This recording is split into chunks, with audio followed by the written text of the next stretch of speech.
Test 4. Instructions. You will hear a number of different recordings, and you will have to answer questions on what you hear. There will be time for you to read the instructions and questions, and you will have a chance to check your work. All the recordings will be played once only. The test is in 4 sections. Write all of your answers in the listening question booklet. At the end of the real test, you will be given 10 minutes to transfer your answers to an answer sheet. Now turn to Section 1 of your booklet.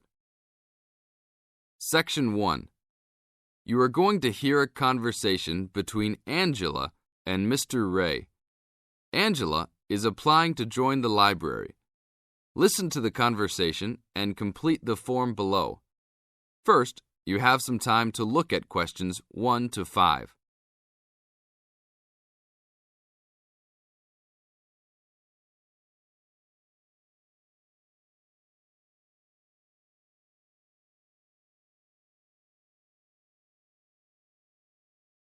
You will see there is an example which has been done for you.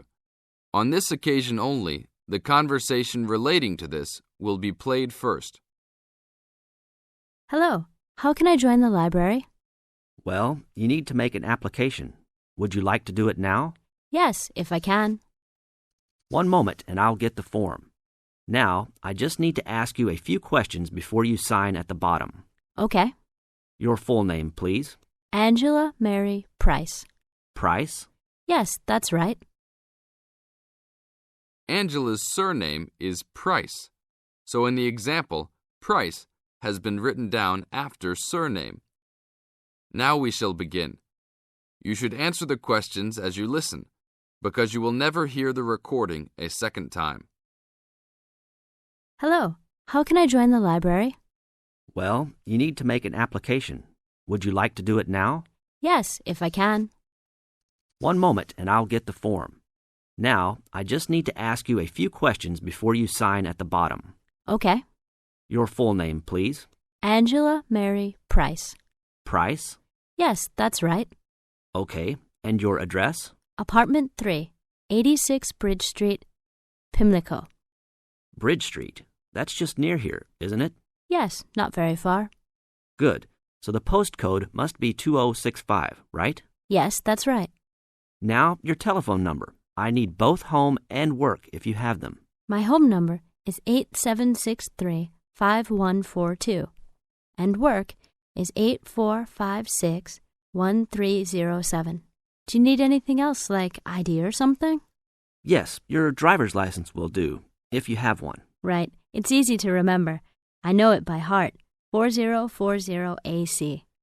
I'm afraid I'll also need to see it. Okay, here it is. Thanks. And your date of birth, please? 24 March 1981.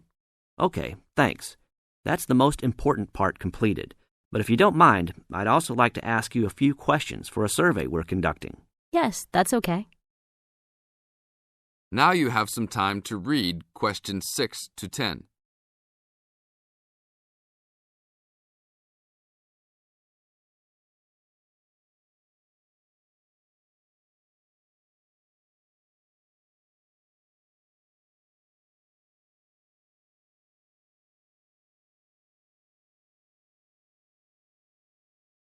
As the conversation continues, answer questions 6 to 10.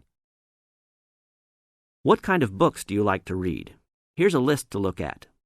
Oh, it varies from time to time, but I always like to relax and learn about other countries I might visit one day.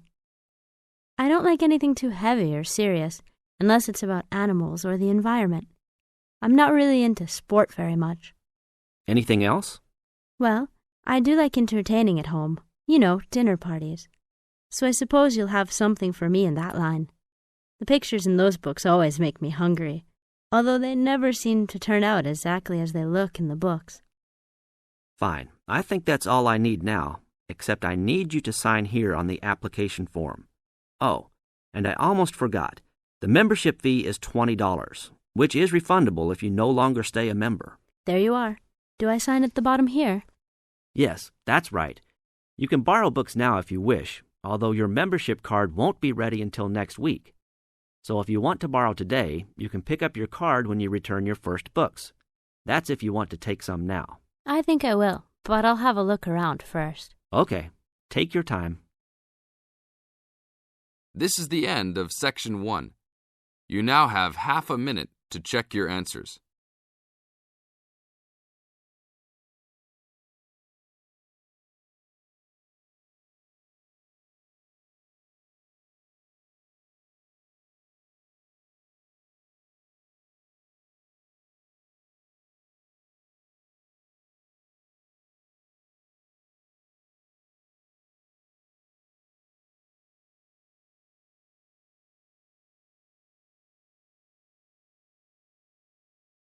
Now turn to Section 2.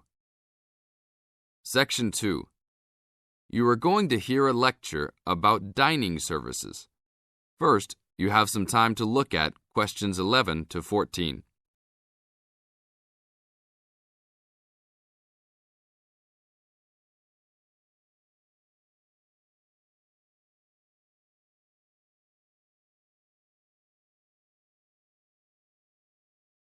Now listen to the tape and answer questions 11 to 14. Welcome to the Dining Commons. This is the newest facility on campus, and I'm proud to say, also one of the best. I know that all university students miss eating home-cooked food.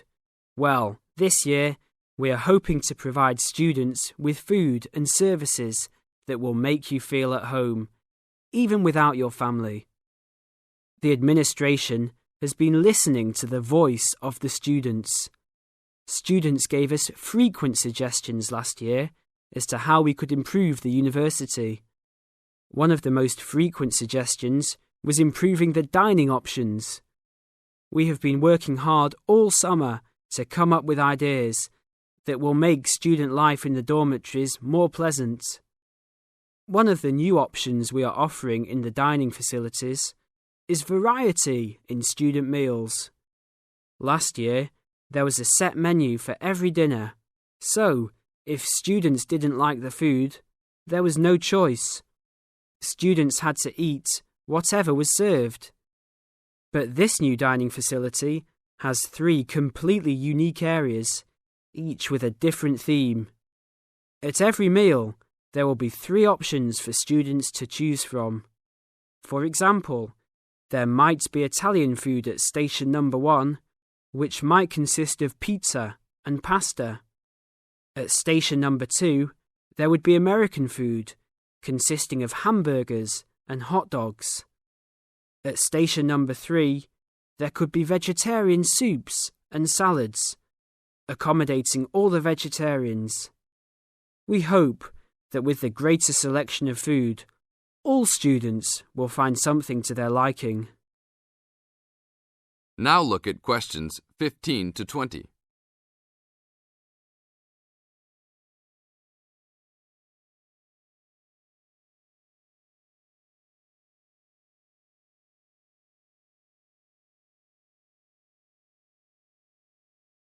Now listen to the tape and answer questions 15 to 20.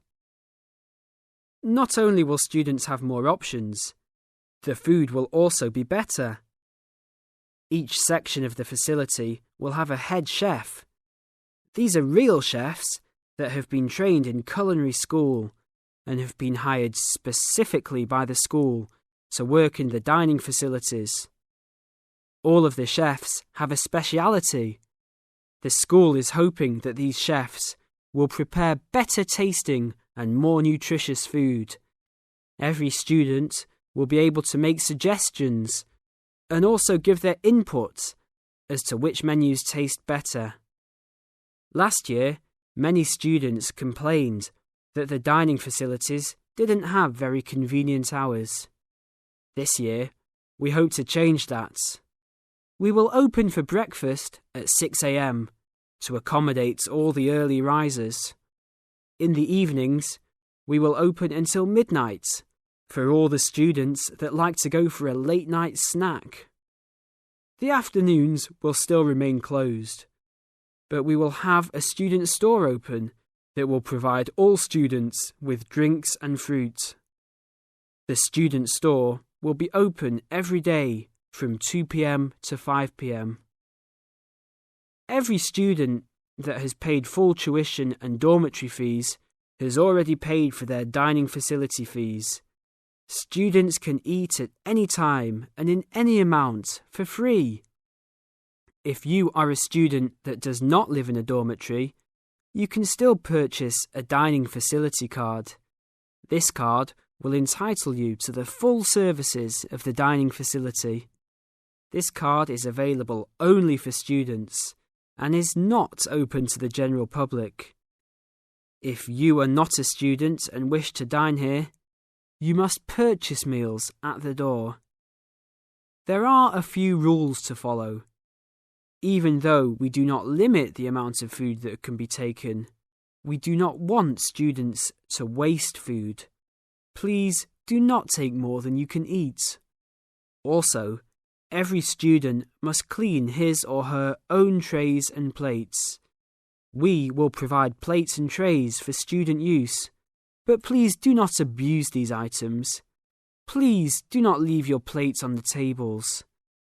Your parents are not here to clean up after you anymore, so I hope all students will be responsible. Thank you for your attention and enjoy the upcoming year. This is the end of Section 2. You now have half a minute to check your answers.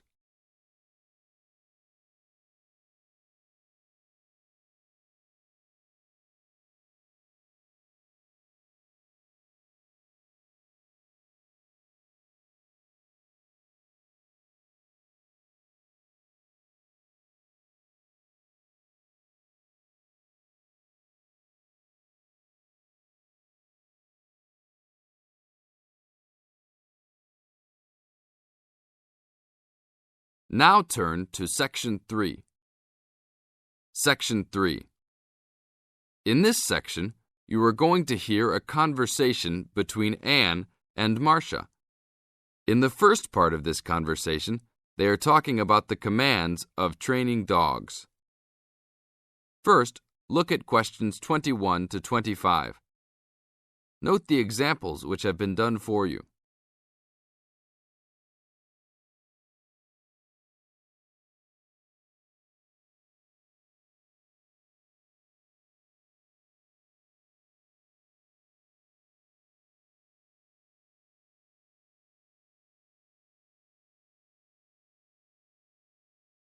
Now listen to the first part of the conversation and answer questions 21 to 25.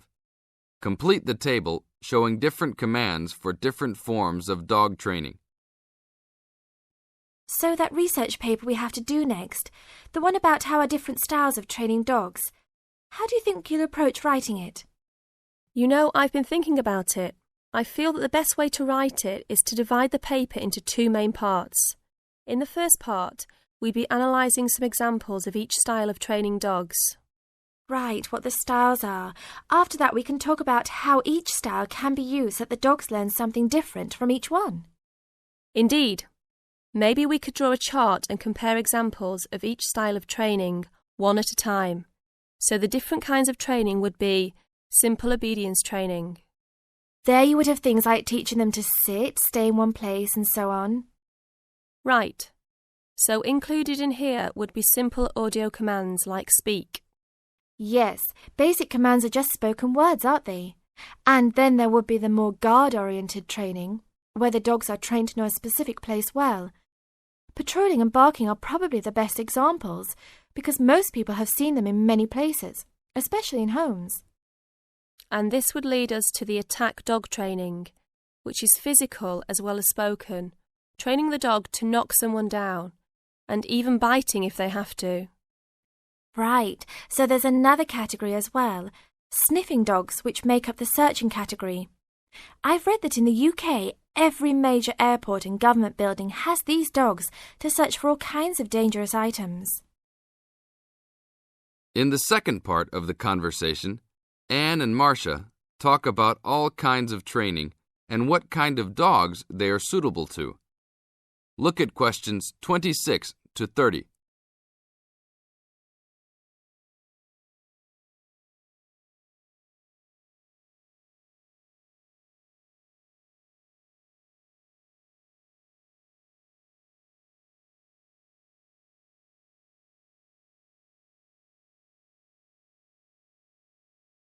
As you listen to the conversation, match A, B, C with the following forms of dog training. One has been done as an example for you. Listen carefully and answer questions 26 to 30. I can believe that. Well, we have a good list to build on. We're finally getting started now, so let's try to figure out when each type of dog training should be used. I guess we can start by trying to figure out the best situation for each type of dog training. What do you mean? What I mean is whether each type of training should be used with different kinds of dogs.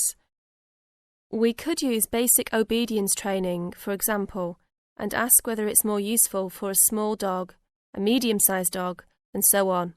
In this case, I'd say obedience training is best with small dogs because they tend to get excited easily, and this will help keep them out of trouble. Okay, that makes sense. Then let's look at physical training. Even though some people think it's ideal for every breed of dog, I think it's better suited to the larger kinds.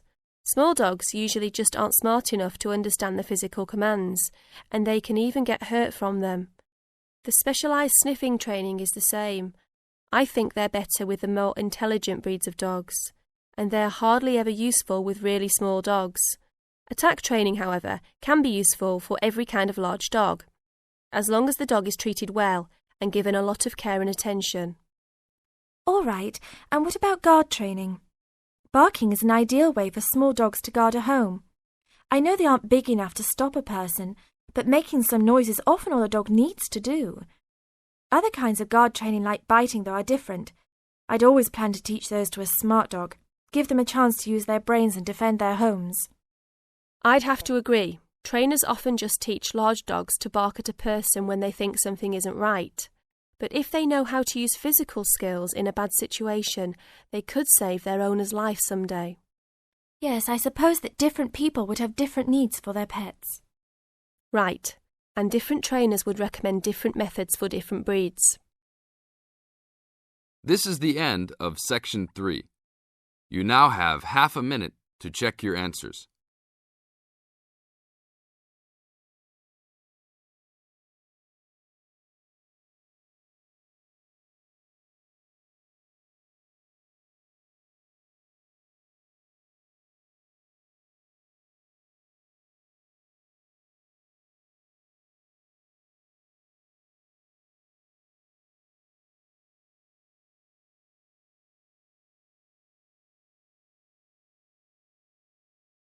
Now turn to Section 4. Section 4. You are going to hear a lecture about dorm rooms. First, you have some time to look at questions 31 to 40.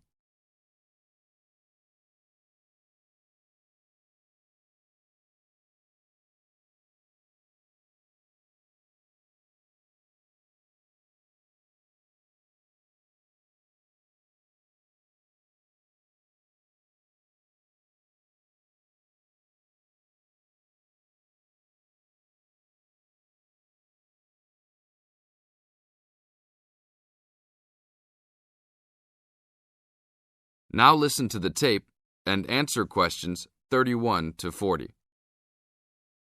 Welcome to your new home for the upcoming year. These dorm rooms are among the best in the nation and are the newest ones at this school. So I hope you will all learn to appreciate them and take good care of all the facilities here. I am Gina, and I will be residential advisor in this building for the year. Today I am going to tell you about some of the programs and facilities that are available to you. I will also be telling you the rules that everyone is expected to abide by. I will be asking you to give me your full attention for the next few minutes. I will first tell you about the facilities that are available to you. The dining facility is located on the first floor of the building. It is open 7 days a week from 7 a.m. to midnight. All the food offered to students is freshly made every day, and my own opinion is that the food is actually quite good. Feel free to come and grab a banana for breakfast or sit down with a group of friends for dinner.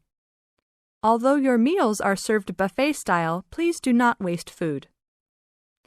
All students are expected to clean their own tables after meals.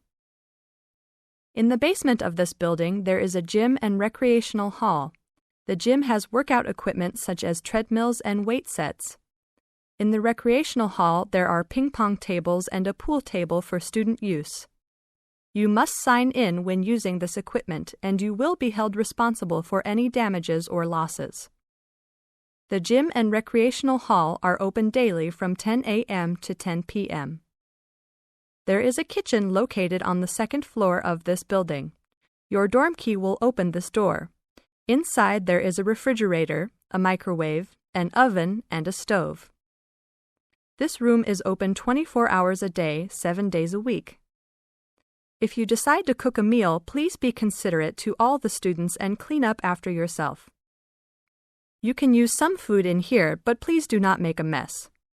Some students do end up having their food eaten from the fridge, so be careful. Don't leave anything that looks like it tastes really good. Do not leave pots and pans lying around in the kitchen. Please store these in your room. There are many programs being sponsored by our building this year. One of the most popular is our Saturday morning outings. In the past years, these trips have included going fishing, hiking, cycling, ice skating, and even going to the beach. There will be a listing of scheduled events coming out soon. The university sponsors these trips, so transportation will be provided. However, there are usually some costs associated, though they are usually minimal. Our building also has a volleyball team. All students who live in this building are welcome to join. Last year we won first place in the dorm league. Please sign up at the front desk if you are interested as soon as possible, as there are only 20 spaces available based on a first-come, first-served rule. The last things I want to talk about are the rules of our building. I know rules can be boring, but they are necessary to ensure the welfare of everyone living here. First, noise levels must be kept to a minimum after 11 p.m. Many students have early classes, so for those of you that have the luxury of sleeping until 10, please don't stay up late making lots of noise. Secondly, all visitors must sign in at the front door. Even if you have friends that are regular visitors, they must still always sign in. This rule is to prevent theft and robbery from occurring. Thirdly, alcohol and drugs are not permitted in this dorm in any place or at any time. Lastly, just be safe and have a great time. University is the greatest time of your life, so make the most of it. Thank you all for your attention. This is the end of Section 4. You now have 30 seconds to check your answers.